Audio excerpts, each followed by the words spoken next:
Morning, everyone. Welcome to the Hypnotic Storytelling for Influence seminar. I hope you guys are excited. Anyone excited here? Yes. I'm sitting here with my good friend and fellow hypnotist, Manuell. You will come to adore him. He's hands down one of the best storytellers I've ever met.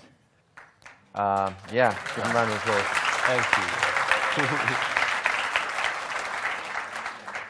And over the next 3 days, our job is going to be to show you how easy and how enjoyable actually it is to find powerful and persuasive stories inside yourself that you can share with your friends, family, work colleagues, clients, and so on.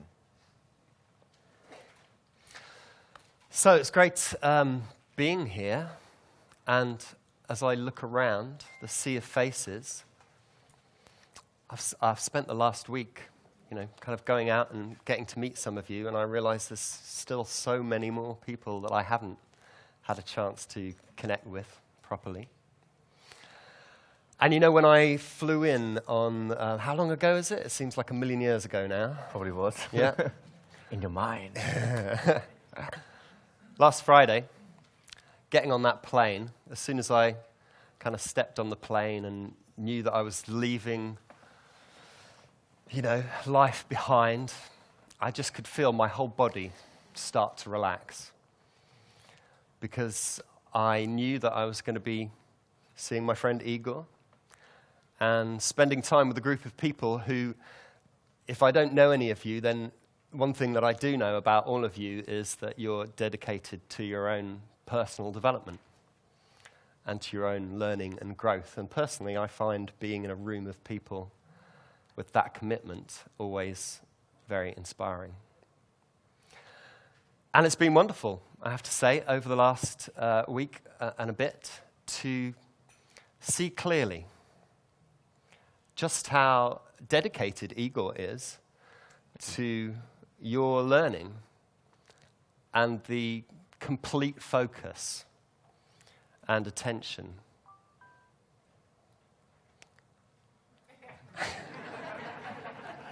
You know what the next announcement will be, don't you?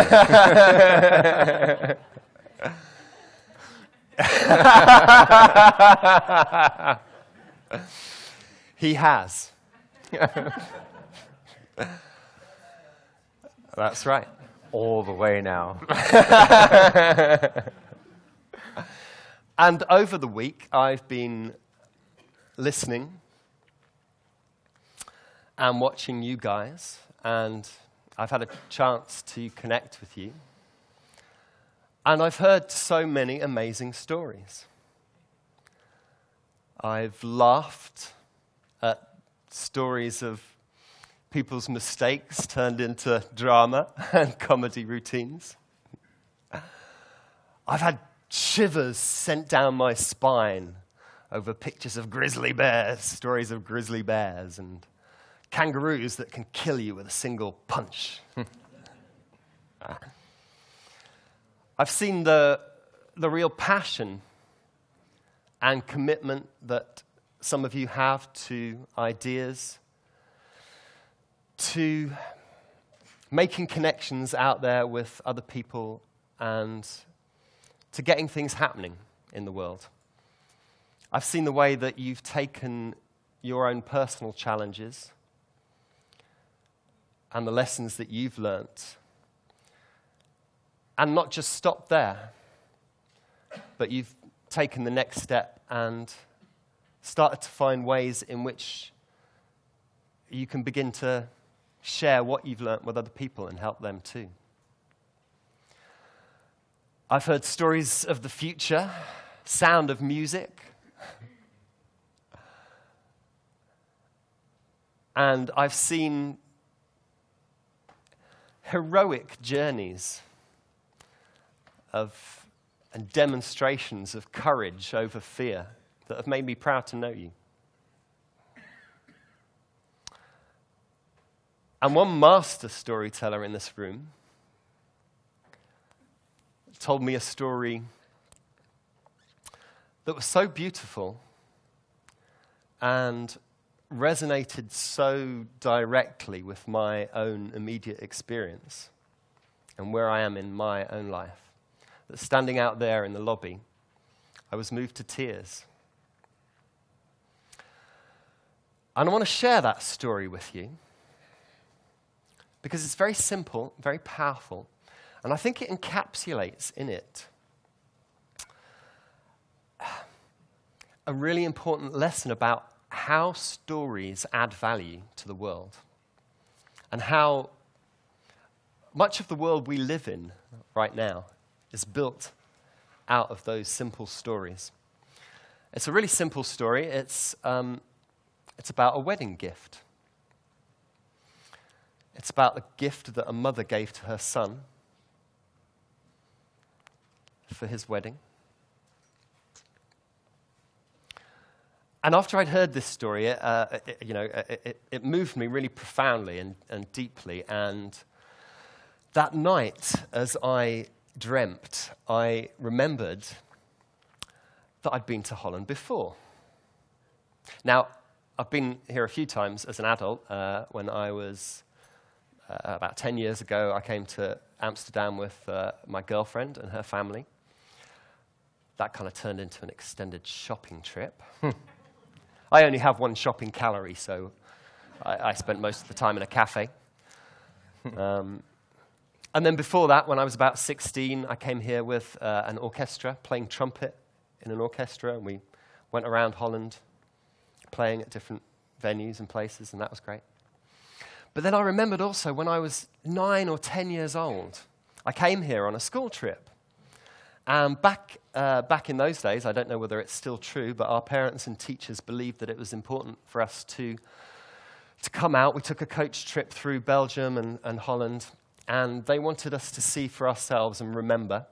They wanted us to stand in fields of blood and fire and witness, stretching out as far as the eye could see, rows and rows and rows of gravestones. Each one a silent witness to a life cut short. Men, young men and women, from every country on earth. We're older and wiser now, and we know that nobody wins that kind of war.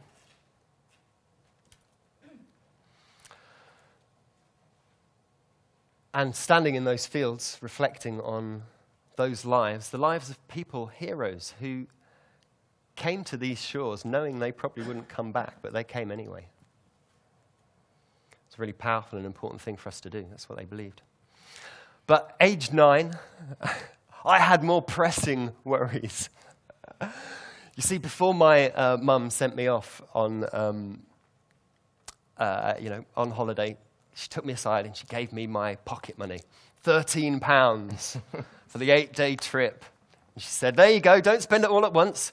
And remember, don't just think of yourself, think of other people. So I went off, joined everyone else, went on the coach. Everyone's really excited, chatting. But I soon realized that everyone else has about 3 times as much money as I have. And when I get to Holland, I realize everything's really expensive. I'm looking at my money, and I don't know how I'm going to make it through the week. And the week becomes just a nightmare of anxiety.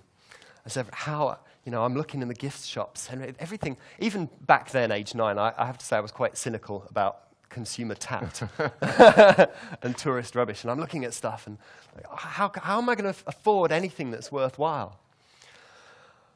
And that next 7 or 8 days was it was a torment, because every time we go to a shop, I'm having to find excuses why. I don't want a pop. I don't need an ice cream.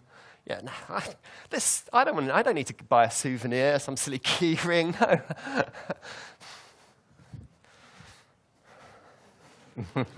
Every night I'm going back, counting my money, checking in the gift shops. Have I got enough money? Am I going to be able to, buy something worthwhile, give everyone a gift that they'll really appreciate when I get back? So the end of the week comes. By this time, I've I've spent a few pounds on, you know, a packet of crisps when I was really hungry. And I bought like a keychain or something for my brothers. And I finally go in to a gift shop. We've been to see a windmill, and I come out with one of those porcelain Dutch style, you know, blue on white bits of tourist tat. But it's the best I can afford. I've managed to save £9 out of my £13, and I spend it all on this silly little windmill.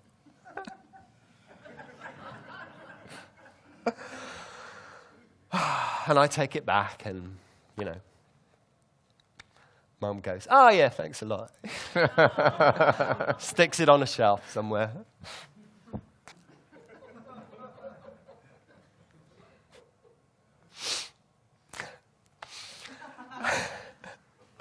So I wanted to check, before we go any further, how many of you here have actually heard the masterclass in hypnotic storytelling that Igor and I did about 3 years ago now? Put your hands up. Okay. Okay, great. Great. Do it all over again. Do So you can catch that at hypnoticstorytelling.com/masterclass. How many of you would consider that you're fairly competent storytellers? You're confident telling stories, and you're happy doing that. Let's put your hands up. Take a look around, everyone. We have models and inspiration in the room. The interesting thing is some of those competent storytellers are a little bit shy about it. Yeah, I can tell some stories. I was going, no, yeah, I can tell stories. How many of you have never just feel like any kind of storytelling or let's say public speaking is really a bit cringe-making?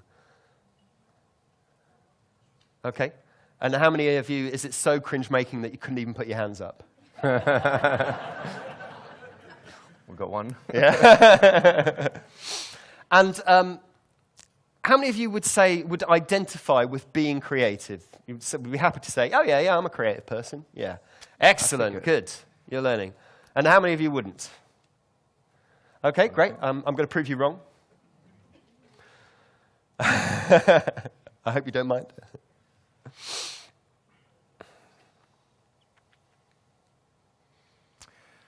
So, how many of you have spent time with friends and just chatted about whatever? Anyone? Okay, one or two of you are lying to me right now. And the reason I say that is because when you're feeling comfortable, when you know the person, they're your friends, you hang out, you laugh, you share a glass of wine and sometimes one too many. After a while, you can only talk about the news so often. There's only so much gossip you can catch up on. What do you do with the rest of the time? You just talk, you just drink. Stop talking. There's Silently. a bottle left. Yes. I know hypnotherapists, I can help you. But no one in this room. No, yet. So, if you really think about it, when we are feeling comfortable, when we have that close connection with someone, when we get the chance to pause our day-to-day function in the world, every single one of you has very comfortably told stories. They've been funny sometimes. They've been sad sometimes. They've made you think sometimes. They've made you feel a lot of times. And I doubt there's a single person in this room who hasn't told quite a fulfilling story at one point or another without even realizing it. Because you are all human beings. And I think storytelling is one of the most fundamental things that we do as people. You've seen it from cave paintings all the way through the Hollywood movie-making machine. And this is the reason why I really hope you'll get a lot out of the next 3 days here. Because I think storytelling, hypnotic storytelling in particular, is fundamentally at the heart of that human interaction. It's how we store knowledge. is how we ensure it doesn't vanish long after we've gone. In fact, you go back in history, we're in kind of Nordic Viking land area going towards Denmark and up as further from here. And for the longest time, of course, the only thing that's ensured your immortality was how long will your story be told.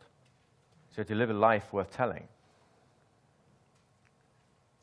Of course, our attitudes have changed now, but really the idea is still there. People talk about leaving a legacy behind, about doing things for future generations. What they're really talking about is what stories will be told when I'm gone? Who will remember me? And that memory is really tied into the whole idea of storytelling. And it's also, it's probably the most efficient way of providing information to someone. There's actually been studies on this, that a 5-minute story is not only more memorable, but the content of the story, the information, is more compact than just the pure data facts. And people actually can use it more. You can tell someone what to do, or you can tell them a story. And the story will always have a much richer understanding, that you're more likely to get the result that you want from that. And that's really one of the things that we want to focus on here, which is how do you tell those stories already, which is something you do naturally. But if you think that you're not particularly creative, even if you think you're not particularly good at telling stories, to realize that if you are a human being, and I could be mistaken about that part, it's true. But if you are fooling me that way, well done. But if you're a human being, then you fundamentally tell stories. It's just you may not recognize the stories that you tell as stories because they don't begin with the phrase, once upon a time. Think of the first utterances that young children make. Think of a child, a baby, drinking milk from a bottle, and it empties, and she shakes it and goes, all gone, and then she burps. Is she satisfied? She may be satisfied, all gone, or she may be, all gone. She may be angry, frustrated, she may want some more. But that is a story. Wrapped up in there is, it's a fact, it's gone. Wrapped in an emotion, with a call to action. Come on, Mum, come on, Dad. Because plan B, you will not like. Parents, is there not an implied threat sometimes? Right? Margaret Mead once said, Margaret Mead was an English anthropologist. She was married to Gregory Bateson for a while. She famously said, never underestimate the power of a small group of people to accomplish great things. That's the only way anything ever gets done. Everything around us came into being because somebody had an idea, they told a story with enough conviction and enthusiasm that a group of people decided to come together around that story and make it happen, to put their energy into building it. So one of the things that we're going to kind of ask of you over the next 3 days to make the most out of this is there are ways you can tell the stories that will be of great benefit to you, and there's ways that, well, you'll not realize all the stories that you have inside you. So the first thing we're going to ask you guys to do is to remember this is still an adult learning environment. It's not school. You don't have to ask for permission for things. You get to experiment with things. And please treat it as such. That means you have both rights and responsibilities with that as an adult. You have the right to tell all kinds of stories about yourself, about the people around you, and so on. But you also have the responsibility to make sure that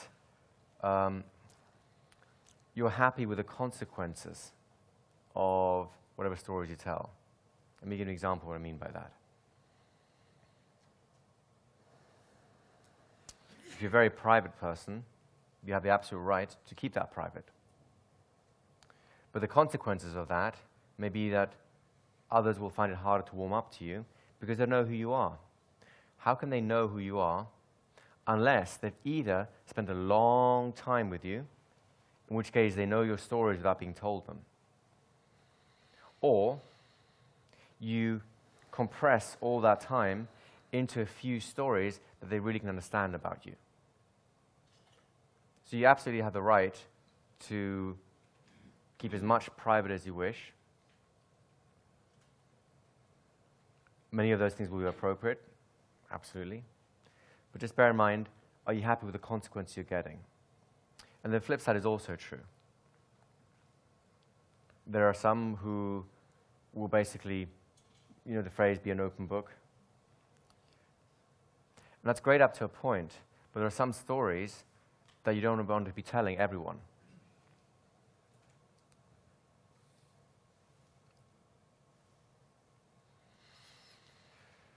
Because there are consequences you may not like.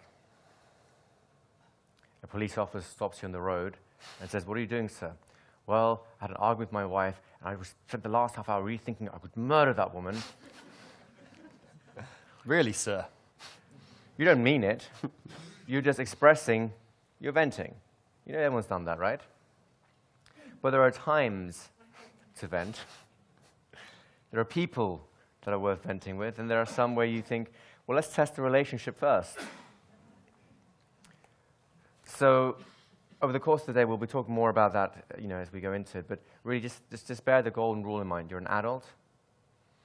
You have the ability, you have a lifetime of experiences being with people. So you get to choose how much or how little about yourself you share. Just bear in mind, there are consequences for everything.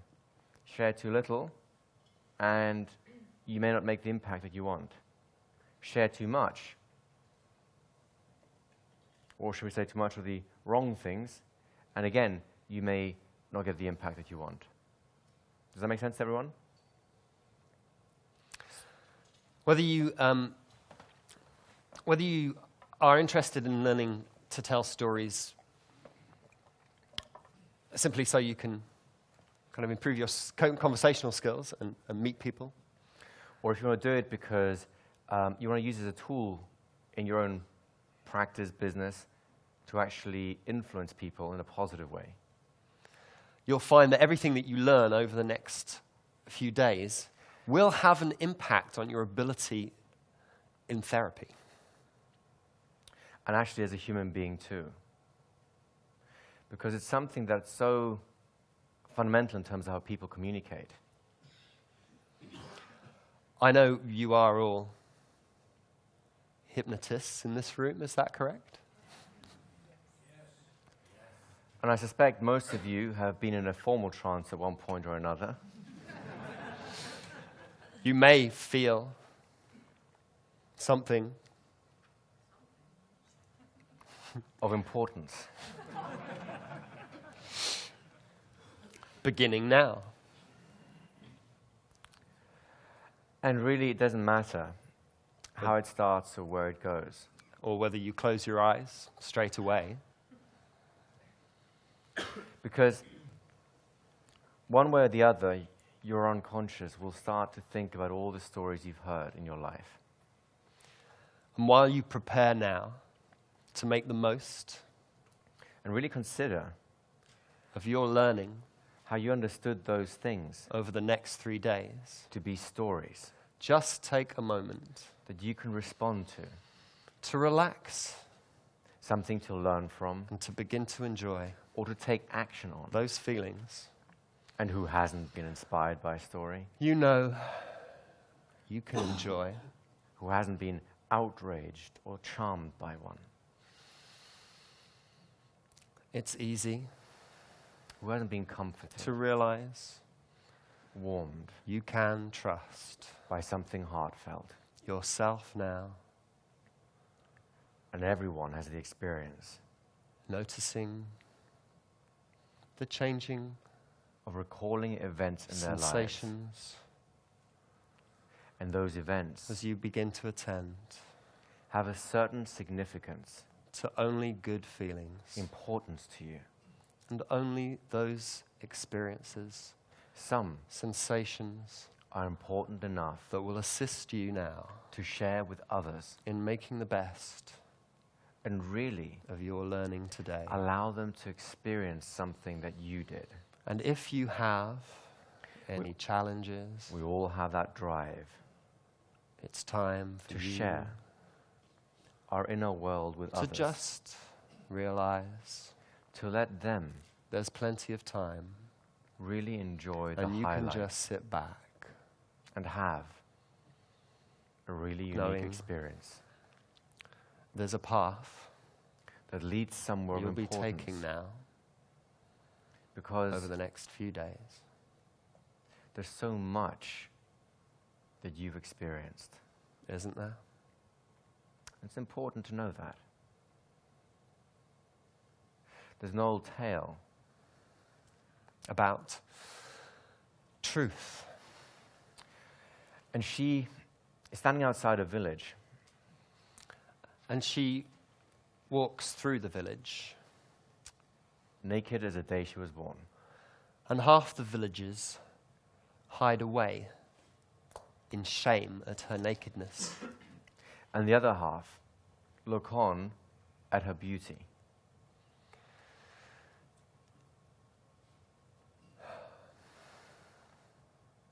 And because the way of the world is as it is, some people throw stones and chase her from the village, Shouting shamed angry words. How dare you and afraid of her nakedness. be this way? And in tears, truth runs from the village. Exhausted, she finds a place to sleep. And a person comes to her, And during the night, discusses things, the forest weaves for her and lets her realize from her dreams, that there is another way from the branches and the thinnest roots of the forest, to be yourself from the dew-hung gossamer threads and not be that recognized coat its branches, a cloak of story. in the same way. And the next morning, Wearing that cloak, she walks unseen and unnoticed. through the village. People do not recognize her, but they all greet her like an old friend. Now, it's time. To really do something with all this, because now we can wax lyrical about why we like to tell stories, all we want. You might notice that. Yes. And there'll be much more waxing as we go along. Wax on, wax off. That is not a story, is it? But really, it's not really so much about what we do in terms of our storytelling or anything like that.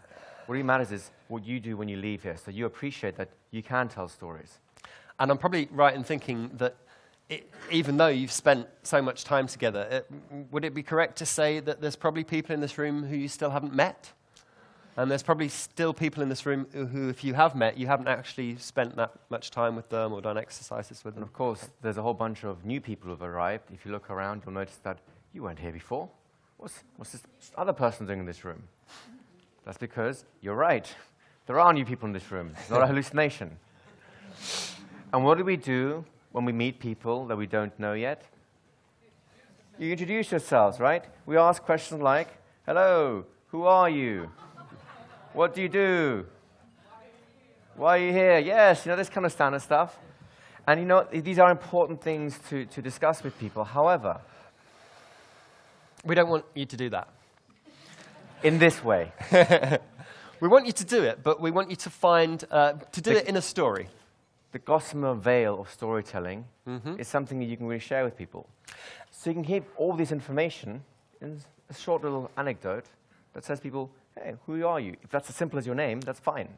And there's an important element about this anecdote. We'd like you to lie quite a lot. Oh, yeah. It doesn't have to be the gospel truth. It can just be a half-truth or a complete lie. Should we give them an example? Well, this is not really it's a bad example just because it's actually more true than not. But it's just sprung to mind, so I may as well use it. So in the last seminar, not this last seminar, but the last seminar, I was in the Bahamas teaching business skills to hypnotherapists. And of course, Robin's a good friend of mine, and I thought, Robin really deserves a break. He's a phenomenal hypnotic storyteller, and he really should be able to build this massive business for himself. I think it'll be good for him to come and experience this business training. So I called him up and said, "Oh, Robin, come on over. Join us there." Yeah. Well, what actually happened, I was at home. Igor called me from the Bahamas. He sounded a bit desperate. And maybe a little bit lonely. And he said, Robin, please come out to the Bahamas. And I said, I'm busy. There's a crazy cat next door, the neighborhood cat. I mean, he's going to be lonely without me. And those tomato plants don't water themselves, But he eventually, he said, well, please come. I really need you. So I got on a plane and I went out to the Bahamas, and it was great. It was great to see you. It was fun seeing Robin, because when he turned up, he said, thank you so much, Igor, for this opportunity. Because I respect...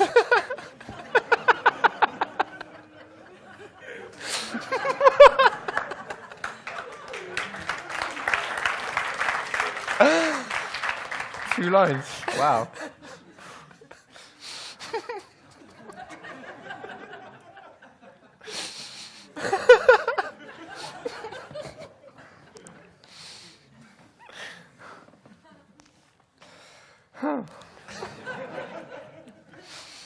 Did you get the idea?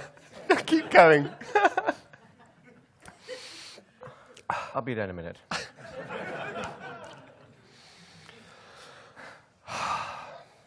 I laugh, but it was a very sad time.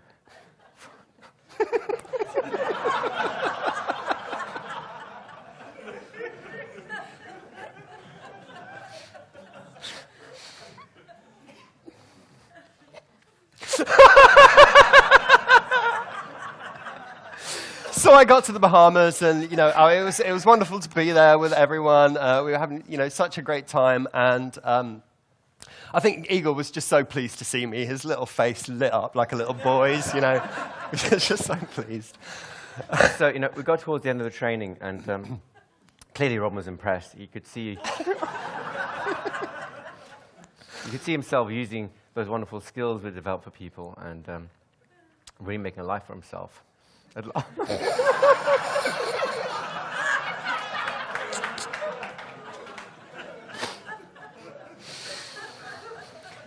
But I just sensed that there was something missing, and halfway through the seminar, he came up to me and he said, "Robin, I've missed training with you. It's been 8 or 9 years now, and I just can't find a co-trainer, who can cut the mustard. When you've had champagne, sparkling wine just doesn't taste the same." So of course, Robin comes up to me at the end and says, I really would love to do a storytelling event with you. You're clearly a masterful trainer, and there's so much I could learn from you.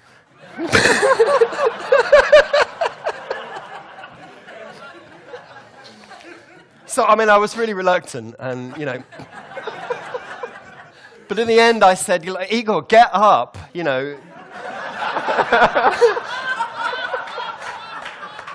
Let go of my jacket, you're embarrassing yourself." "Okay, I'll do a training with you, all right." And, it was fortunate because my heart goes out to his daughter.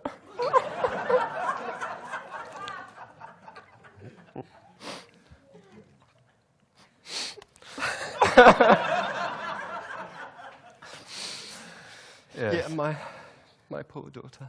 Yeah. She should be proud of her father, shouldn't she? So I figured, what better than to invite him on my stage, and he can show the family snap, say, "Look, I did share a stage with Igor." And,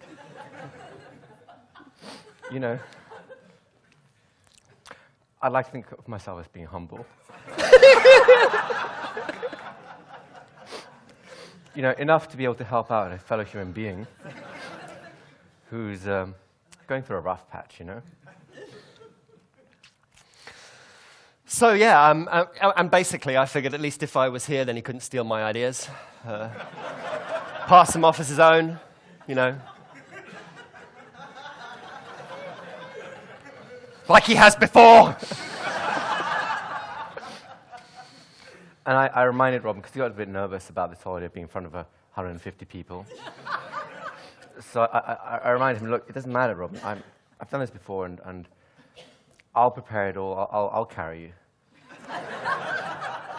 Just turn up and just, share a couple of stories, and that's all you have to do. Don't think about it too much for now. And it was so lucky that he had me over here for a week, because he was so busy with preparing the whole Ericksonian thing, and he was a bit ill, so he really hasn't had any time to do anything. And I've been obviously listening to you guys and preparing so much stuff. I'm not really sure that we're going to have time to get it all out. I just hope Igor shuts up for long enough to Yeah. Let me give you some of the best stuff. And hey, if he doesn't, then you can always go to hypnoticstorytelling.com.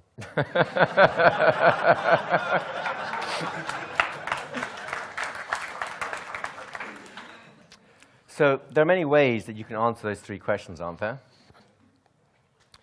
We're going to do an exercise now where you'll get up and you'll have an opportunity to meet everyone in the room. However, I would like for none of you to ask a single question,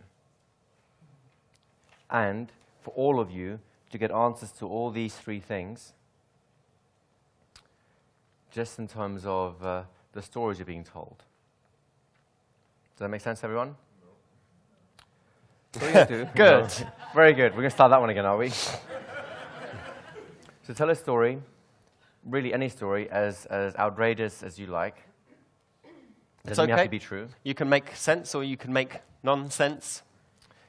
The only thing that the story has to revolve around is a sense of who you are. That could just be your name. Like Robin saying, Igor, thank you so much for letting me come here this week. You are my inspiration. You're welcome. What do you do? We teach seminars. What do you do? And why are you here? Clearly, I'm helping out his daughter to have a father she can be proud of. And what are you doing here, Robin? I'm rethinking that right now.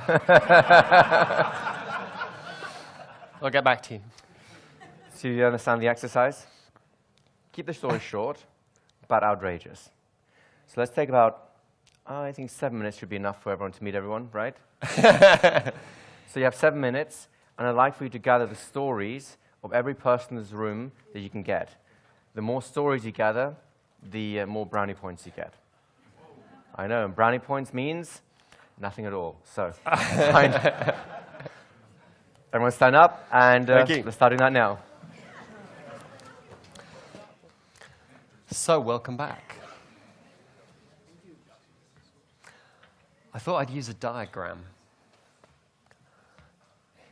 It's the only one you'll see for the next 3 days.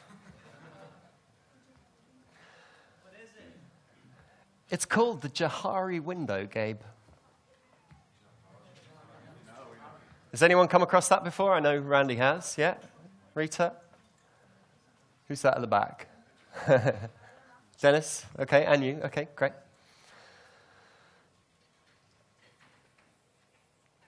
So on the vertical axis,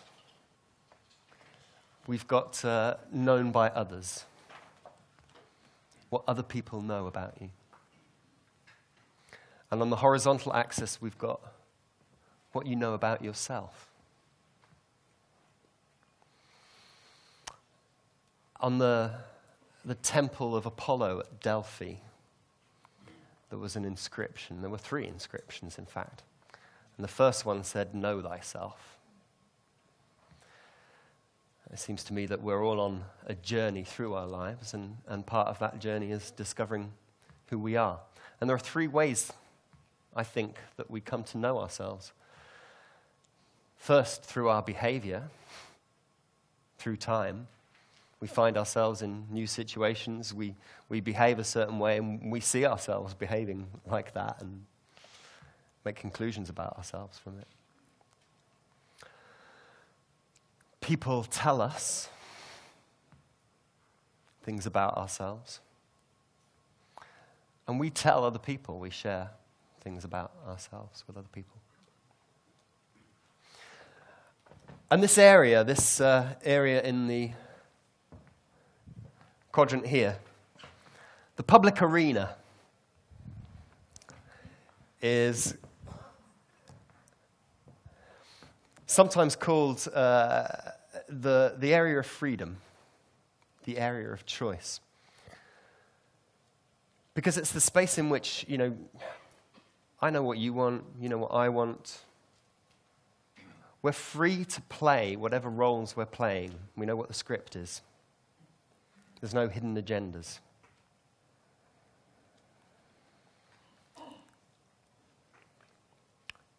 And the way information gets into that area is through these processes of feedback and disclosure. We hear things from other people, and we tell people things about ourselves. And you always get to choose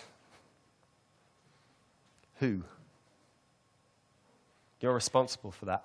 In a really important way, who we choose to receive feedback from determines our reality.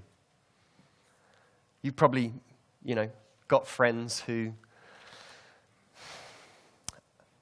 of course, nobody in this room, right? Who will hear some stories, they'll hear some things about themselves, and others they won't. They'll block it out. To the extent sometimes that they'll go and choose other friends when they hear things they don't want to hear.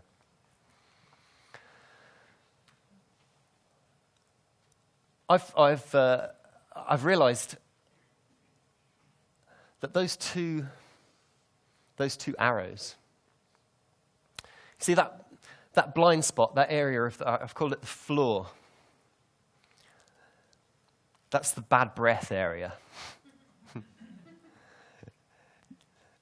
Nobody likes to hear that they have bad breath, but they probably want to know.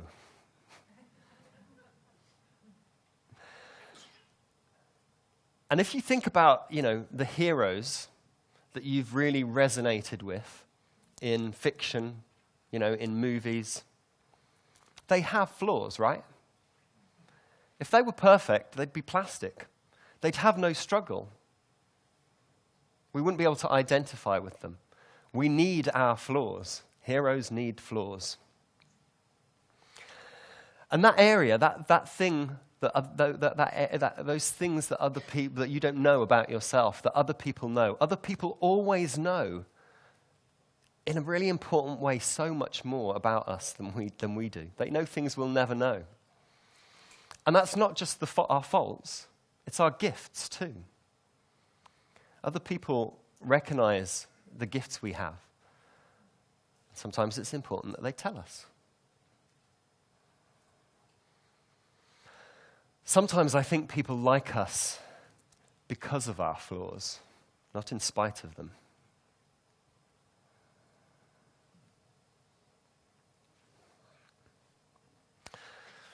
And that hidden area, I've called that the mask.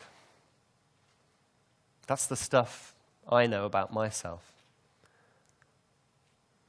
But in order to play certain roles in business, in our social lives, think about it. Has anyone here been on a date? Not for about 50 years. We all put on a mask. We show our best face.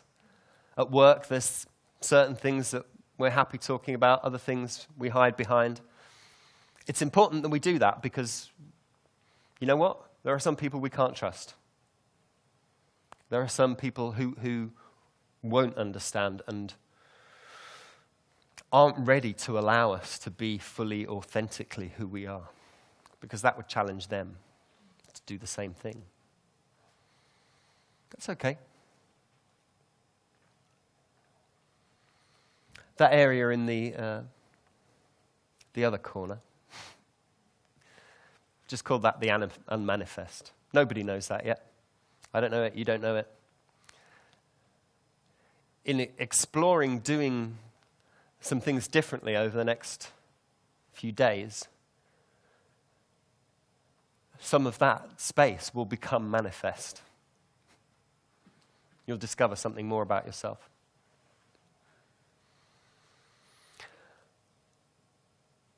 And I wanted to present this to you simply because I think that the reason that, that stops many people sharing and really engaging with people on this level is that fear of, of telling too much. How are people going to take this? What are they going to think about me?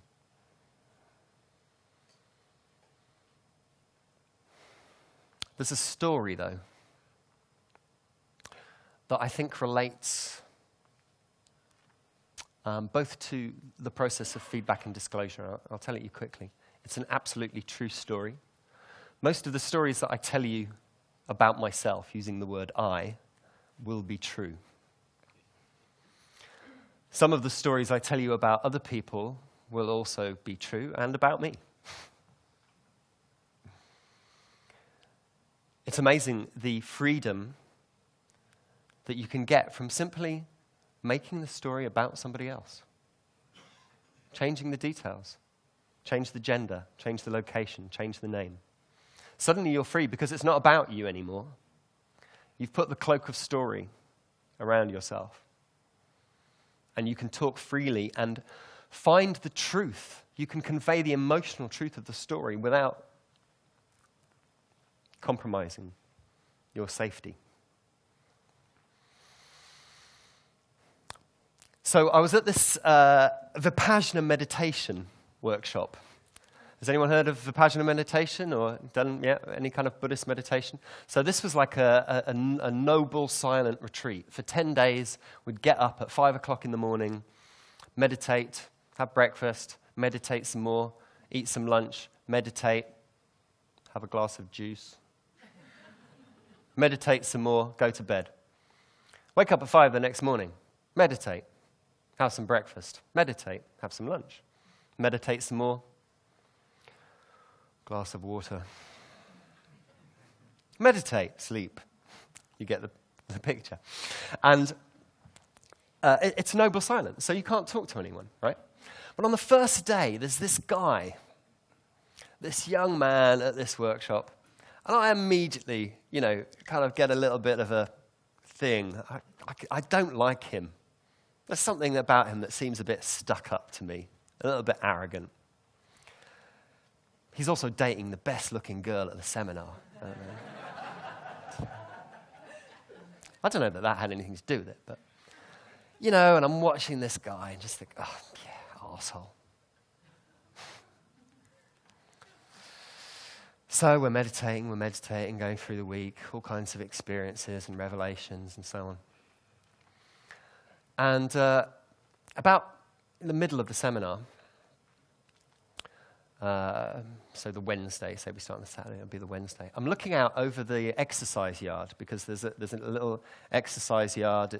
This place it's in the UK on the England-Welsh border, and when you can walk around this exercise yard and look out kind of over the fields and over the hills into Wales one way and into Shropshire, is it the other way? And there's this guy, and he's standing in the center of the exercise yard, and he's kind of going, doing some warm-ups. You're like,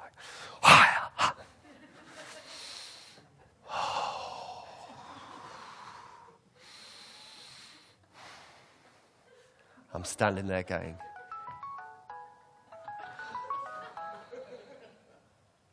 hi, yeah, I'm a bit busy now. Can I call you back? Just joking, it's an alarm.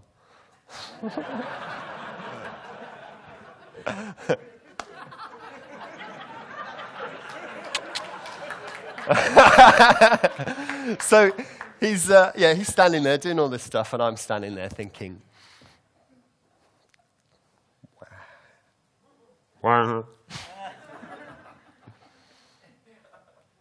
and then it hits me, doosh, like that. Sudden revelation. It's me. He's like I am. That's the kind of thing I would do. Just like, just do a bit of warm-up, stretches. It's me. I'm looking at myself and getting annoyed. I'm looking at myself and thinking, what an a-hole. What an arrogant, stuck-up guy that is. So I'm shaking my head, and it's like, great, epiphanies. This is fantastic. This is the reason you come to a course like this, right?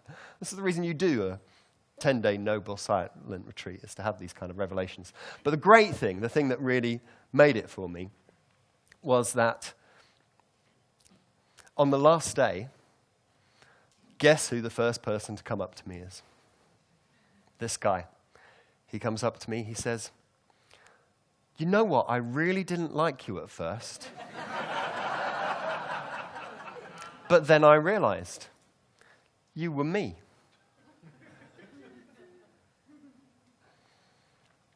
On that note, and before you do the next exercise, because there's something I didn't tell you. I went home with that windmill, put it on the shelf. Didn't really think about it since. This was how long ago? 30-odd years ago. And kind of forgot about it, really. And it wasn't until that master of storytelling, who's in this room right now, told me a story about the gift that she gave to her son, that I remembered something important. I realized something important. I probably wouldn't have realized it, actually, if I hadn't, in the last couple of years, become a dad. Because if you go to my mum and dad's house, my mum's she's collected all kinds of, she's got china plates, she's got a thimble collection worth thousands and thousands of pounds, she's got china teapots, she's got all kinds of things. And there in the cabinet in the living room, in pride of place, with her thimble collection, is that windmill.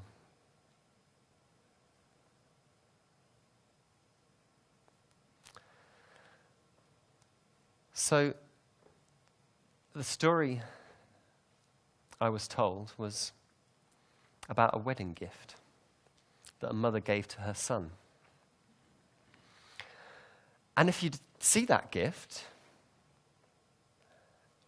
it doesn't have any intrinsic value. It's a simple print, framed.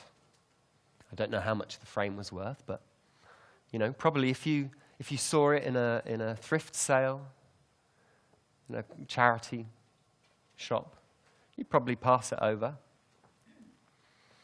But when you hear the story attached to it, you'll realize why that gift was priceless, why it was worth all the Mona Lisas and the Rodins and all the famous paintings in the galleries in all the worlds put together. It was a print of her son's hand, aged 5. And she'd been playing with her son when he was 5 years old. She'd taken a print of his hand, and she'd told him she was going to save it for him. And she'd kept it as he grew up, as he went to school, all the way through his exams and his education.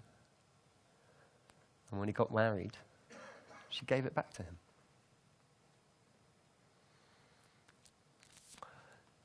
Something that has very little material value can be made infinitely precious by the story that you wrap around it. This is what brands like Nike and Coca-Cola do. They do not sell you fizzy, sugary water. They sell you a dream. And when you buy their product, you buy into their dream. Now, A quick exercise. What I'd like you to do is to consider when you have heard stories from people. It might have been, a personal story. It might have been, you heard something from a leader at work or a great speaker, or it might be just a much more personal thing, where you heard a story where somebody disclosed something about themselves that made you feel more connected to them, that made you feel motivated to help them, to respond, that helped you buy into their story. And conversely, when somebody told you something that put you off, that made you think, you know what? I'm not playing. Because the power of vulnerability is incredible. Being prepared to take a risk, to reveal something about yourself, is one of the most powerful things that you can do as a storyteller. It's a risky strategy, but guess what? People like heroes who take a risk and get through. And people like to know that you are a human being. Before they do business with you in any way, they need to connect with you as a human being. So, you know what you have to do? Again, mingle, try and talk to 3 or 4 people, share some experiences. I'll tell you to come back in 5-10 minutes. Thank you. Go. All right, guys, how did that go? Did you enjoy it? You enjoying the stories that are coming out? So here's a question for you. What kind of things did you experience or did they tell you about that were off-putting in terms of people sharing too much or the wrong sort of thing? What kind of experiences were coming out? Come on over.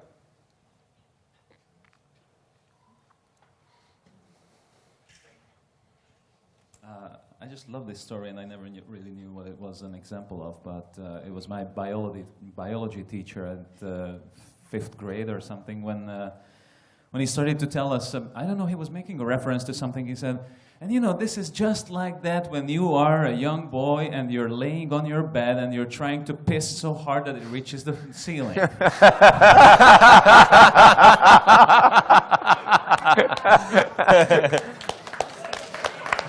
That would do it. I couldn't really connect to that.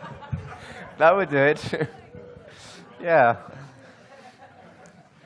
There's whole levels of wrong on that one. Come on up.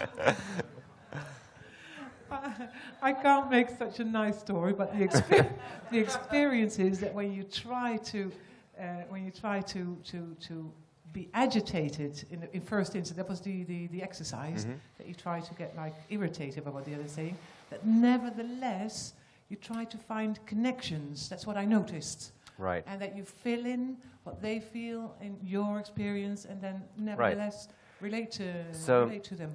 The exercise was not so much trying to irritate someone else, although, yeah, I guess we can go down that road if we want to. The point of the exercise is this.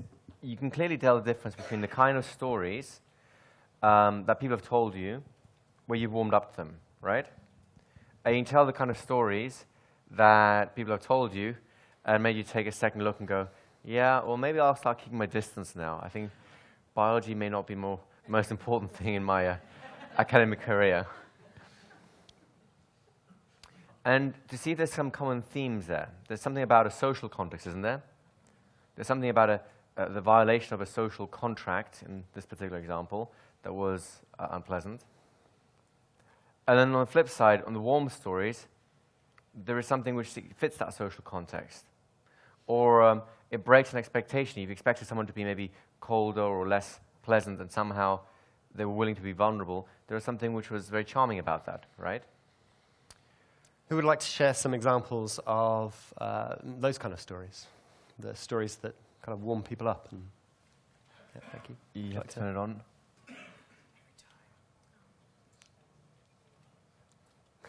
There you go. I would just say that I found the exercise difficult, and I couldn't think of anything to say. Okay. And I couldn't think of any stories except, I could have given a litany of things, but I really couldn't think of any stories, and I tend not to I just tend to listen rather than tell stories. I'm a little confused because you said you could have given a litany of stories and you couldn't think of anything to say. I couldn't give a litany of stories. I could have given a litany of things I've done in my past, but I really couldn't give any stories that would introduce me. The first thing I'd want to say is that's actually a very nice story.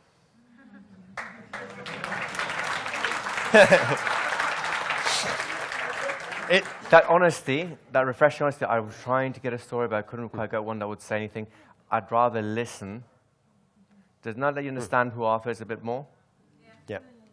I was running a training a while back, and I asked people to go away and come up with 5 stories. Thank you, Arthur. From their past, you know, that they could use in a later exercise. And this guy comes up to me and he says, you know what it's like when, you know, somebody puts you on the spot like that and you can't think of anything to say. And I said, great, now what's your second story? And I think also it's important to note that, you know, some of you do prefer to listen and watch. And that's going to be an important skill we will be developing. In fact, you'll find stories you didn't know you had by doing exactly that, but we'll refine that as we get across that segment. Each of you has a particular style, a particular kind of presence that you've developed over the years. And that's who you are. That's great. We want you to keep that. And the key... Do you know this thing? If you put your hands together like this? Huh. This isn't the first stage in a stage hypnosis show, by the way, just in case you're worried. But if you really want to glue them together... Yeah, glue them together. Oh, you can't. And now just swap the thumbs around so that they're intertwined the other way. Does that feel a little bit weird? Should feel a little bit strange, because it's different. Now, if you do that a few times over the course of the day, you'll find it starts to feel normal. So expect to feel a little bit of that strangeness over the next few days, and remember that you can always go back to holding your hands like this. Now, the reason that's of importance, and this really goes back to what Arthur, the actually very charming story that Arthur just shared with us. And the reason that's important is because, like many other things in life, we undervalue things that we're good at. And there'll be a lot of stories that you are telling naturally, and there are great stories and people will be charmed by them. It's just they're so natural to you, you don't realize that they're there. And one of our jobs will be to find them, and really, a real big one of them will be how to appreciate those stories that are there, because it may feel odd at first, but that's where your natural storyteller lives. Until you can appreciate that, something as simple as saying, you know, I was doing this exercise, I was meant to tell a story, and I found it very difficult. I could give them all these things I could do, and I just prefer to listen, you know what I mean? In how many cocktail parties will someone get a sense of like, yeah, I can like this guy Arthur, he's nice. I hang out with him. In fact, if anything else, I can vent. Right? So thank you for that, Arthur. I really appreciate that. So a couple more feedbacks. We'll come over here and we'll come over there in a second. I found while doing the exercise that one of the stories that I had to tell was about a fella who I know, and he's very big on stories himself. He's always got stories of everything, and in his childhood, you know, all these things, and you really warm up to him and feel quite comfortable with him, and you feel you can, you know, tell anything to him because he's told you all sorts of things, and then you realize that that's a different story for the scar on his hand. Yeah. And that really kind of wrecks it.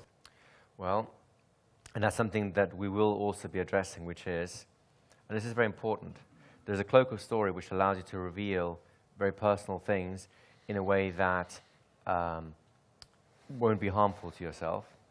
But there is a balancing act, which is how much truth is in your stories.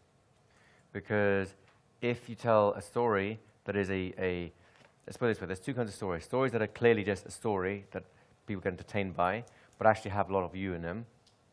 And then the stories that are supposed to be about you, but if they didn't actually occur to you, people get upset by it. There's a famous storyteller, Doug Lippman, who tells a story about a story that he told. He gets hired by storytelling events, you know, at schools or at talks and whatever. And he tells a story about how he'll sit there And he knows the kind of event it is. He'll tell different stories at a bar mitzvah, and he will at the academic place and whatever. And he'll start the story saying, these are just stories. This didn't happen to me, but I'm taking some artistic license to present in a particular way for the strength of the story. He says it up front as clearly and lucidly as this. Then he tells a story, like, when I was a boy, this happened and that happened. And people get so sucked into the story, they get so emotional about the story. At the end, they come up and say, I'm so sorry this happened to you, and that was a terrible thing, and something similar happened to me once as well. And he has to apologize, and look, I'm sorry, but I remind you, this wasn't something that happened to me, it's just a story I made up, and presented in a particular way for the artistry of it. And people get so annoyed with him. Because whilst you can veil some things about yourself in a particular story, if they think it's about you, if you present it as though it's about you, and you get them too emotional about it, this is one of the fundamental ways we get to know people. And if you tell a story about yourself, a scar, where the story changes, then you don't know the person, and you don't know if you can trust them. So it's a very important lesson to figure out, when do you double wrap the cloak of story so that you have, it's got a lot of personal stuff, but it's presented in a way that's going to be safe for you. And when don't you? Does that make sense, everyone? So thank you for that. It's a very important thing. So we'll have a couple of ones quick, and then we'll do an exercise. Go ahead. I found that some of my stories, even if it was the same story, when I shared it with different people, it didn't feel the same. Some of them actually enthused me, excited me. I'm feeding off their feedback. Yeah. I get more details into it. And then other times it's just kind of like, I think I'm telling the wrong story. How do I get out of this? And you know what? It reminds me of a story. We will come on to that exact idea, so thank you for sharing that. And I think that's really important, and we will be showing you ways in which you can encourage other people to tell their stories. Come on up.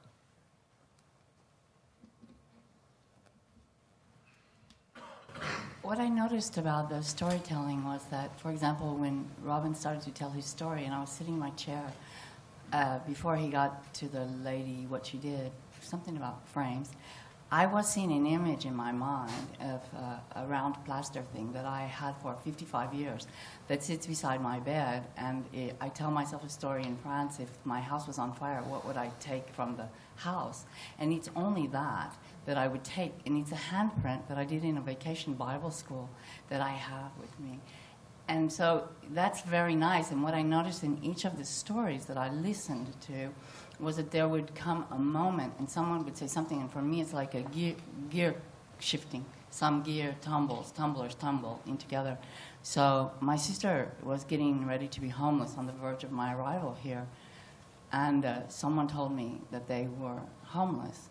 And I was sharing a room, and someone told me they were sharing a room. It was very nice, very interesting. And it's a powerful way for people to bond over stories like that, isn't it? Because we have a lifetime, and in that lifetime, you have something called a human experience, unless you're a cyborg from 2048, come here to destroy me. But Robin. Oh, sorry. But we collect these stories, and because we're all human beings, we all have similar things. They may not be the exact same sort of story, but we have loss, we have grief, we have happiness, we get stuck at a point and don't know what to do. And that's one of the levels at which we fundamentally bond with each other. So thank you for sharing that, because that's going to be an important Pamela, thing. before you get, it's Pamela, is it? Pamela, yeah. Hey. That Tumblr moment. Yeah. What was it? Can you say something a little bit more about that? It's just that I don't know exactly how to tell it. It happens to me a lot. It's some kind of experience that I have where everything's whole or something. Everything's whole. Yeah, it's whole. It's Okay. something is connected. It happens to me a lot. Okay. So it's the feeling of suddenly feeling connected. Yeah, like just Okay. goes together. Like the gears are not grinding. Thank you. Sorry, before Very you go, can I ask you one more question? The handprint that you keep with you. Yeah. Why? Well, the actual reason why I keep it is because I think it's a 5-year-old who's still talking to me. Okay. So that's why. Thank you. I just try to Thank you very much. Thank you very much for sharing. I'd like to suggest. Yeah, give a round of applause, guys. I'd like to suggest just how such a simple thing contains within it the seeds of so many different stories, so many ways of connecting to other people on a heart-to-heart level. So we have an exercise in 3 parts. I'll describe all 3 parts, and then we'll do it. Is that okay with you guys? The first part will be very easy. It will involve you standing up and moving all the chairs to one side. The second part will be quite enjoyable because it involves taking a 15-minute break. The third part is what occurs during that 15-minute break. You will tell each other some stories. Now, bearing in mind all the things that we've heard here, the challenge is this. I would like you to include within those stories one that is about someone else, that actually was really you, or about generally someone else, or maybe about someone that is just a figment of your imagination. We're asking you to draw the veil and use the cloak of story. Now, the thing is, they'll never know if you're telling them a story about your friend, maybe called John or Jane, whether you're actually really talking about yourself, or you're really talking about your friend, Or or it's know something. whether that was a real person, whether it was a male or a female. It just could be a figment of your imagination that actually just conveys some important information, something that you find important, even though it never occurred in the world that you've lived in.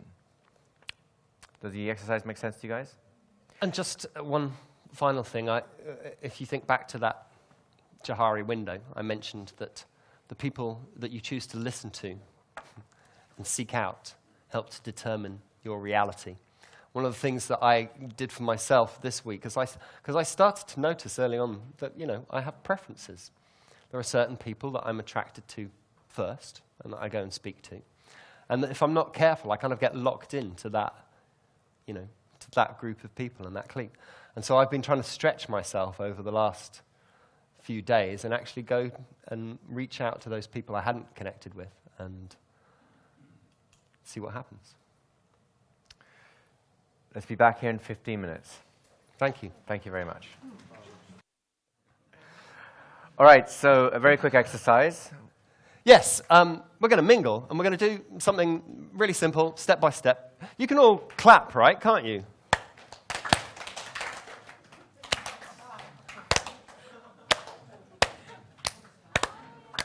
Easy. Off you go. Okay, so find a partner. I'm going to tell you to change partners while you're doing it, but go and find somebody now. Go. That's great. And you can all say a random word out of the top of your head, can't you? Thank you. Thank you. Fish. Fingers. Cheese. Toast. Purple. Milton. Great, it's coming back. That's great. So now what I'd like you to do is fish. Fingers. Loopy. Dog. Cat. 8. 9. 10. That one can run and run. Easy? Go. Excellent, very good. Was that fun? Was that easy? Yeah, it was like, yes! Okay, the next one is going to be even faster pace. You're going to be moving around all the different people in the room. It's like a mingling exercise. You're going to meet them. And all you're going to do is, as soon as you meet someone, you'll ask them, what do you see? I see a blue dolphin. Done. And he'll ask me, What do you see? an orange. Off you go. Who's having fun? Anyone? Okay, whose hands haven't been up yet? All right, guys. So, very simple thing. Now, all you're going to do is the same exercise, but essentially, you're going to come up to someone and say, I have a box. You talk something, pull something out. Ask him, what is this? Oh my God, thank you. Just what I've always wanted, a little puppy. Yes. Now, so far it's pretty much what you've done, but you're going to add something.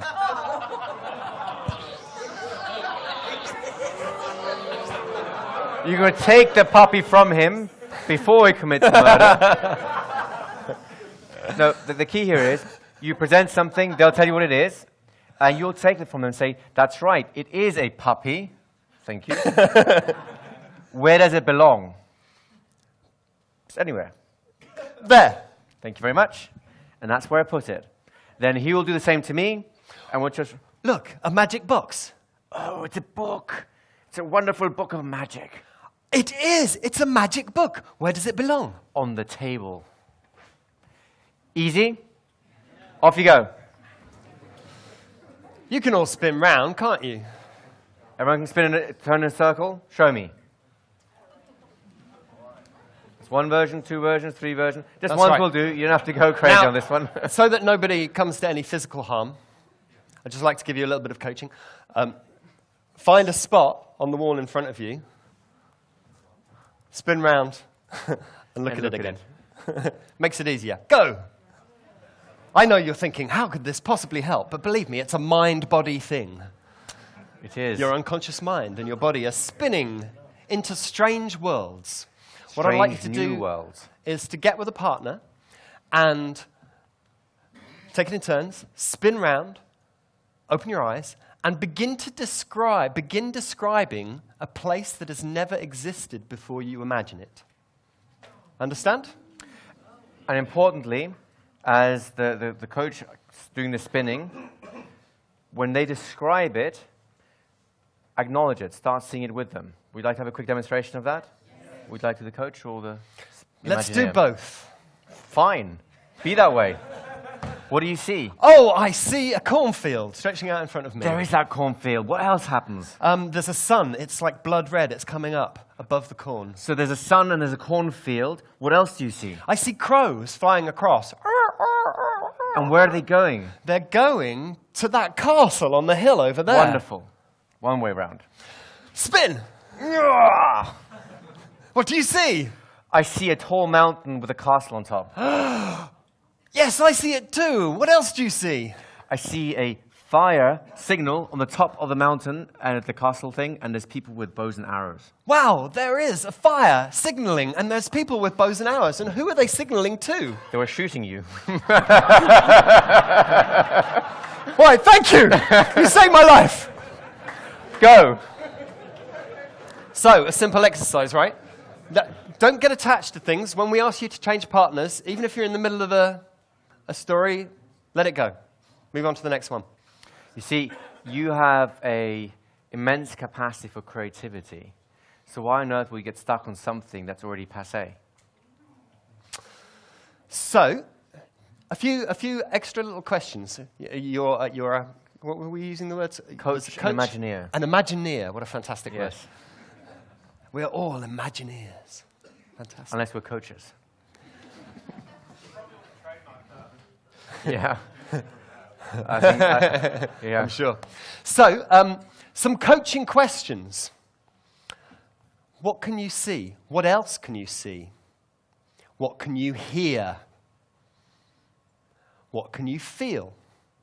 Think about sensory modalities from your hypnotic and NLP background. Some of you will understand that. We want to build some rich sensory descriptions. What about the details? What colors can they see? What textures? What shapes? What temperature is it? Is there a wind? All this kind of thing. Some other questions. What's that like? Okay. Go!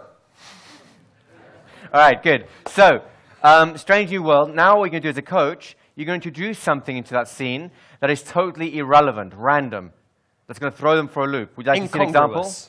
Okay. Mr. Imagineer, turn, and tell me about the world you see. I see a little puddle. And what is the puddle like? It's kind of, there's a little puppy. There's a puppy in the puddle. I think the puppy made the puddle. There is a tank in here. Where is it? Oh my God, there's a tank coming around the corner just there, and What's happening? It's bearing down towards the puppy. Do you get it? Go. As you're doing these exercises, you may be noticing that some things make it easier and some things make it harder, and some experiences feel one way, some feel the other. Just keep those in mind as we're going along. What I'd like you to do this time is, we're losing the coach and Imagineer distinction here now. You're both Imagineers. On a voyage of discovery. Taking it in turns. To find things inside each other's minds. So, for example... Oh my God, it's beautiful. It's a crystal palace. There's icicles hanging down, but they look like jewels, like... That's right, I can see a crystal palace full of jewels. And there, in front of us, is an orchestra. And it's playing the most beautiful Viennese waltzes, and there's people dancing in long, slow, lazy circles. And suddenly over there, through the door, walks the most beautiful puppy I've ever seen.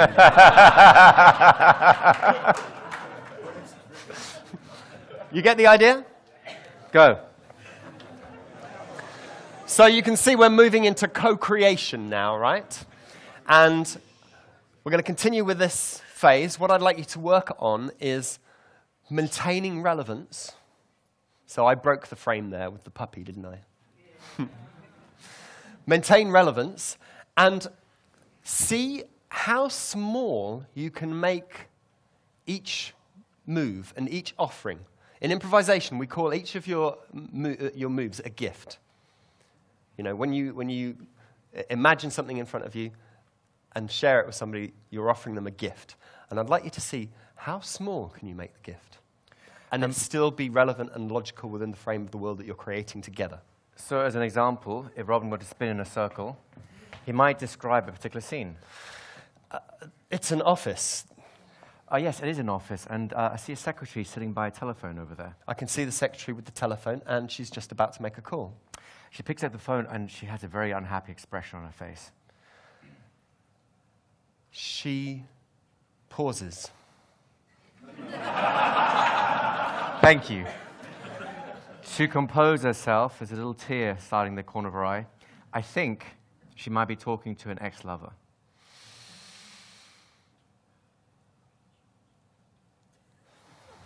Do you get the exercise? Oh. But. She puts the phone down. Oh, of course. How silly. I apologize. I forgot that it was not the end yet because... She puts the phone down. She puts the phone down and she grabs her stuff and hangs her head as she slowly walks out of the office. Okay. Take it away. Okay, who's having fun, yes? Okay, good. Who's finding themselves getting more creative and not having to really think about it too much? It's just enjoyable, right? This is the essence of the creativity in storytelling.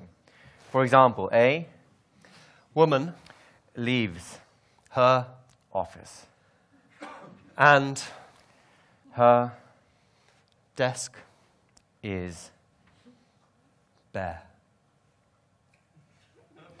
The puppy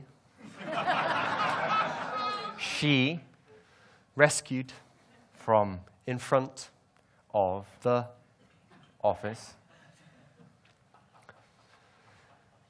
comes and comforts her.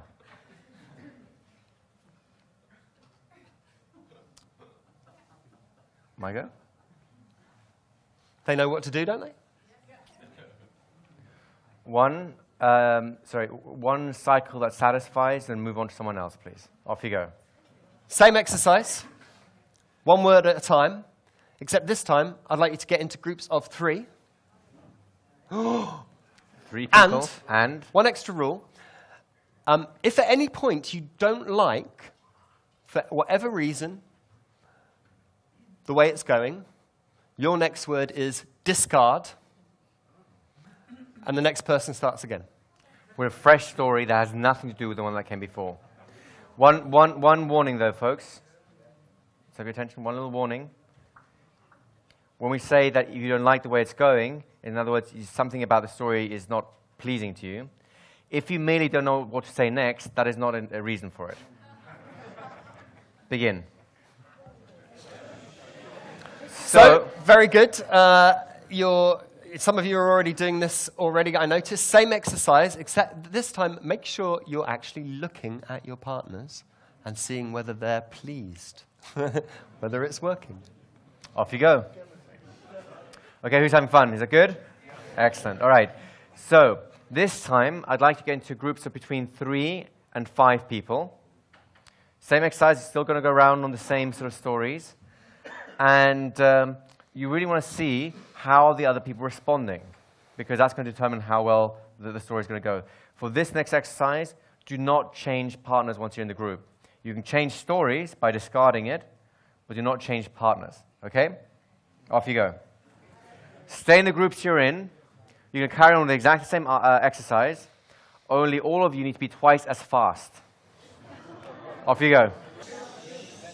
So, what I'd like you to do now is get back into a pair. And you know essentially what the exercise is, except you have 3 words at a time or more. The main idea, folks, is you present about half a sentence, but you do not complete the sentence. That's their job. So, for example, you could begin in the middle of a story where there's a puppy. And that little puppy likes to pee on floors because he hasn't been trained properly.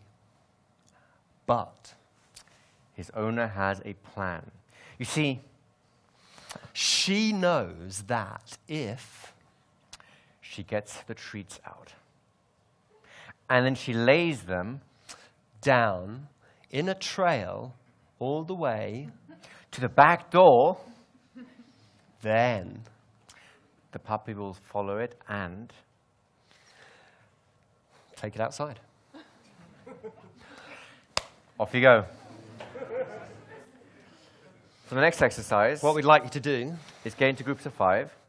And each of you will take a turn to stand in the middle of that group and spin round and describe the strange new world that you've discovered. For 1 minute. Exactly 60 seconds. And then please.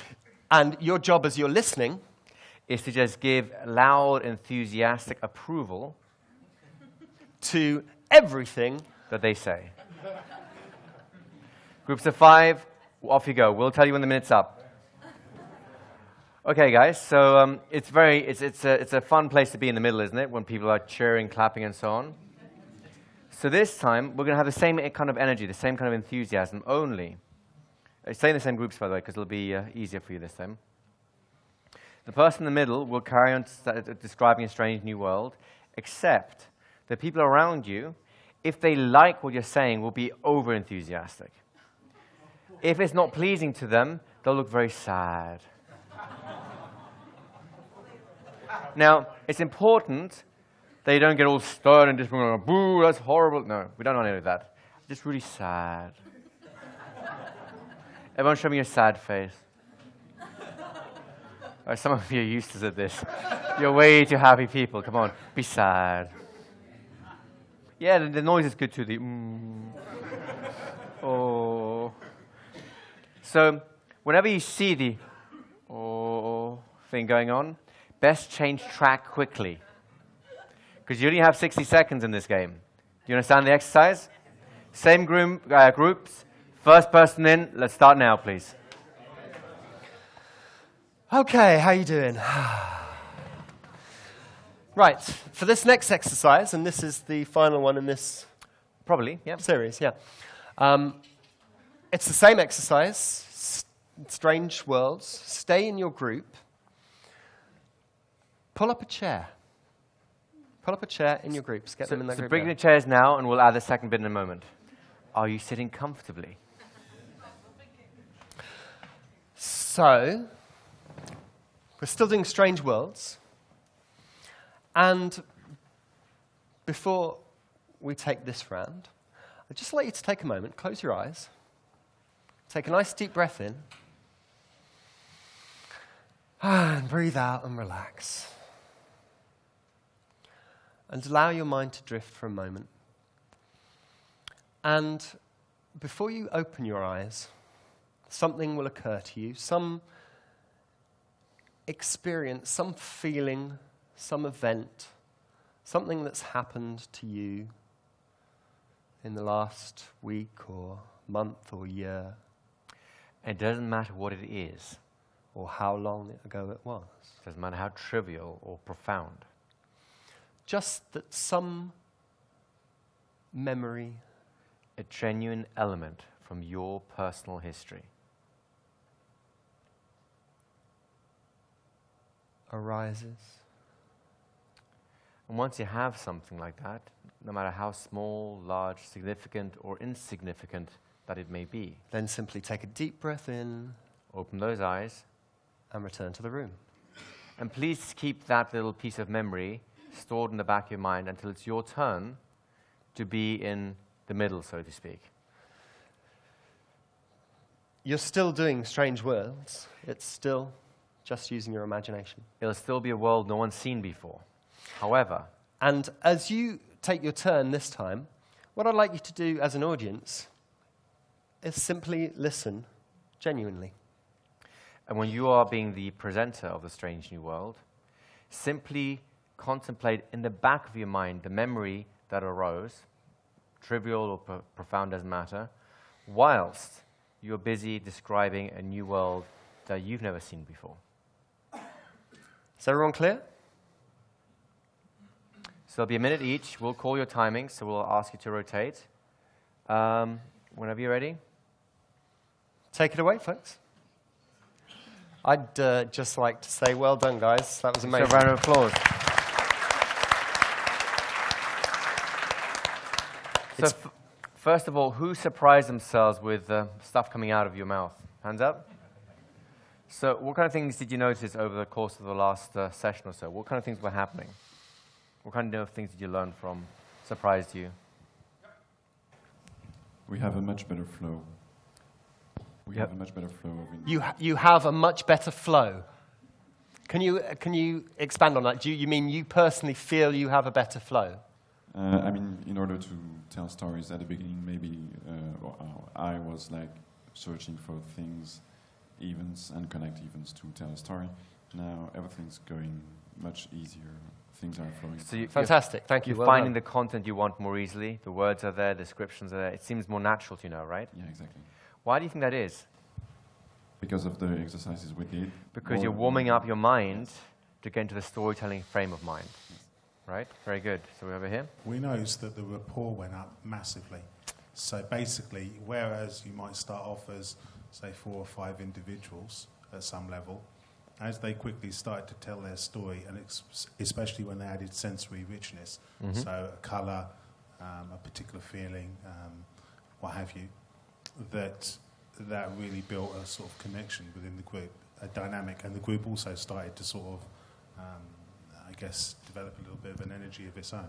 So are you suggesting that the more you can experience the story that your storyteller is telling, the more you can get involved in their world, the more rapport you build? Is that what you're suggesting? And another step, which is the more that you can include them in terms of whatever they're responding to in your story, the more they will get sucked in and involved and dynamically.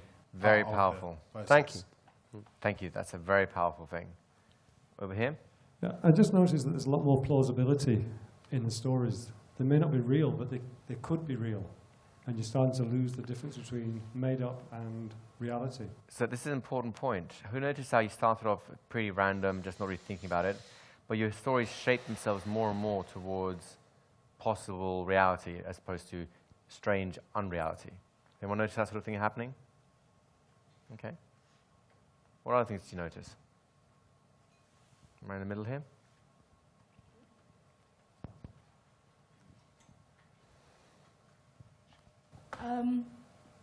There came a point when I was feeling so exhausted from the high energy and from rapidly not having time to think that it's almost like compound, the exhaustion, not having time to think, and until you're in an unconscious state of you're not aware of what's coming out of your mouth and you're completely relaxed and completely kind of in the zone. Hazel, yeah, a little hint, that was deliberate. Thank you. Well done, by the way. Well done. I notice I'm now paying more attention to how the person is looking at me when I'm talking to them. Thank you. And I notice that the slower I talk, the more aware I can be of how they're looking at me. And it's kind of similar to what you're saying here. Are you noticing that overall you're starting to incorporate your audience into your story more? Not necessarily saying, and you're in the story with me, but more, okay, I see where they're at, I see how they're reacting. Maybe I've gone too far in the description, maybe I've got to step back a little bit and give me a bit more background before I can do that step. You getting a bit of a nuance of that, yeah? There's one over here, hand. I find it much easier to put emotions into the story when there's something I can relate to. So you mean this last exercise there? Yeah. So yeah, how was that, by the way? Because this is important. You had a particular memory, an experience that happened to you, whether it's big or small, is irrelevant. Do you notice that the story you just told now was different somehow than the other stuff you're making up throughout the day as a result of that? Yeah? Go ahead. Oh, no, sorry. I apologize, yes. Let's just get a mic over there. Sorry, I was going to ask, is that to do with the sort of 80-20 stuff, which is basically 80% is non-verbal and 20% is verbal? So whatever you're telling them at that 20% level with words, that 80% intent and energy of your personal experience colors effectively the flow, if you like, of the story. So in some ways, you could say that last exercise really taught you the value of wearing the cloak of story. Because they all have shared your memory, whatever it was, small or trivial or large and important, but they still have no idea what it was. But they have a, for want of a better word, a felt sense of that. Would that be fair to say, guys?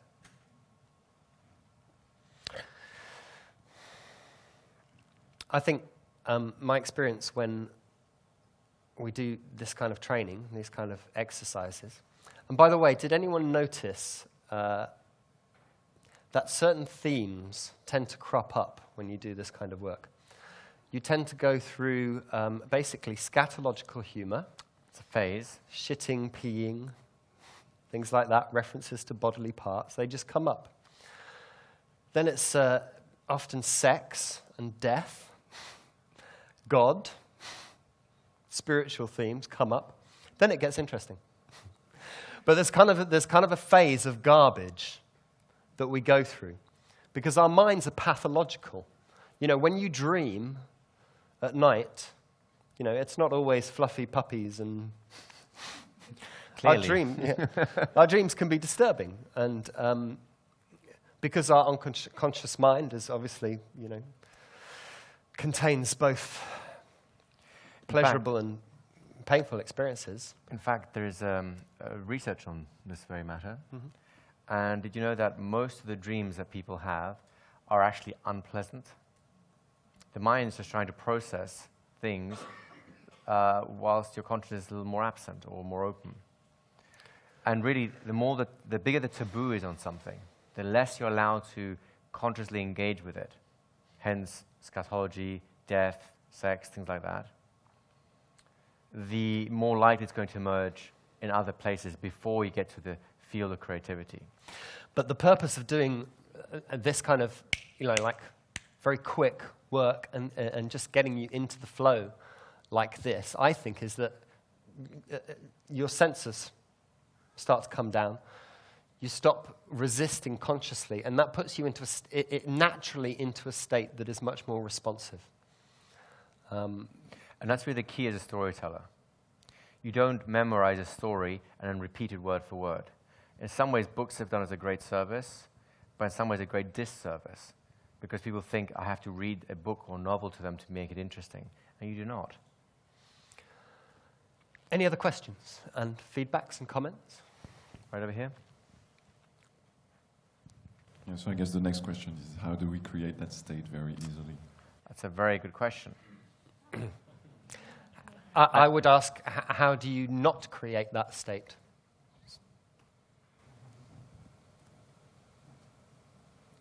I have no. I mean, I don't. If you don't know how you don't not create it, then that sounds good to me. Because if you forget how you didn't, then you can continue to do it, right? Isn't that my line?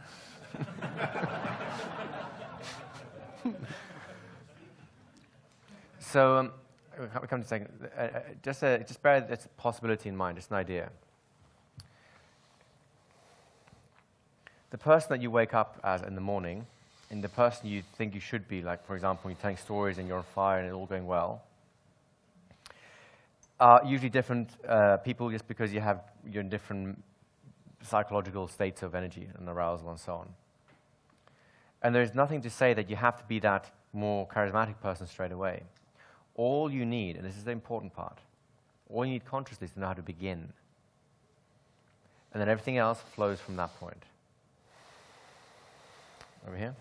I found that I forgot the memory immediately. Mm-hmm. And then when I started telling the story, I made interesting emphasis on exactly how the feeling was portrayed. And I didn't actually plan that out at all. That's why it works. And it came out it fit the story perfectly, but it was portraying so many other meanings beyond that. So it was, Thank you. It was interesting. Thank you. So some interesting things happening, no? I would like to draw your attention to the fact that the creation of stories, the creation of any kind of artwork, and perhaps I would say the essential element of that word artistry, wherever it's used, in whatever context it's used, is fundamentally about the interplay between consciousness and unconsciousness, and the dance of those two things in your experience. Now, sometimes, when you're just conversing with people, when you're meeting them, when I've been talking to you guys out there and the opportunities that we've had to connect, we just throw stories at each other, and one story reminds you of another one, and another one, and we give each other strokes by sharing these stories with each other. And sometimes in a therapeutic context, sometimes in a sales or persuasion context, we have a deliberate intention that we want to set. There's something we want to set. And my experience is that often time is required for these two things to begin to play together properly. For example, when I was, I've got this crazy cat that lives next door, and I had to leave it for a while because obviously I had to go to the Palmers to see Igor. He needed to come, really.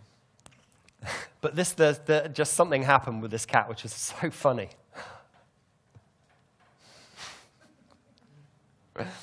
And I got into that state where this was kind of happening in my life, and I'll tell you the story eventually.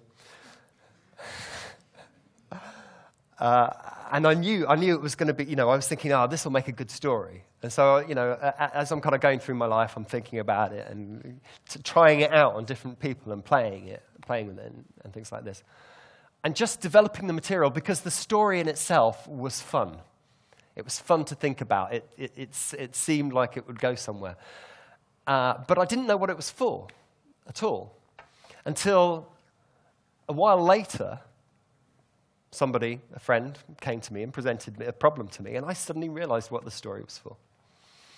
So be aware that those processes, those unconscious and conscious processes, are dancing together and will be for the next 3 days. I hope that at the very least, you'll realize over the course of the next 3 days just how easy it is to stay in that flow. And that you were all naturally gifted storytellers right from the beginning. I looked around, I didn't see anyone in the middle there. All I saw was people going, oh yeah, oh. Like animated and in the experience. I didn't see anyone kind of going, I see a grey tree and nothing else. No, nothing. No. Grey. No, really nothing grey. else. No. Nope. So, yeah, bear in mind, you already have this in you. We're just going to give you some frameworks and hopefully show you how good you are. And really the key thing to the whole process, we'll have lunch in a minute now, but the key thing to the whole process, and really think about this over lunch as you share something or other, is can you enjoy your own stories? It's now 12:22, so 1 o'clock, 2 o'clock, just a little bit after 2 o'clock, we'll start up. If you aim to be here at 2, we'll start up at about 10 past 2. And please, before you go, just give yourself a clap. You've done a lot of work this morning. Well done. Thank you.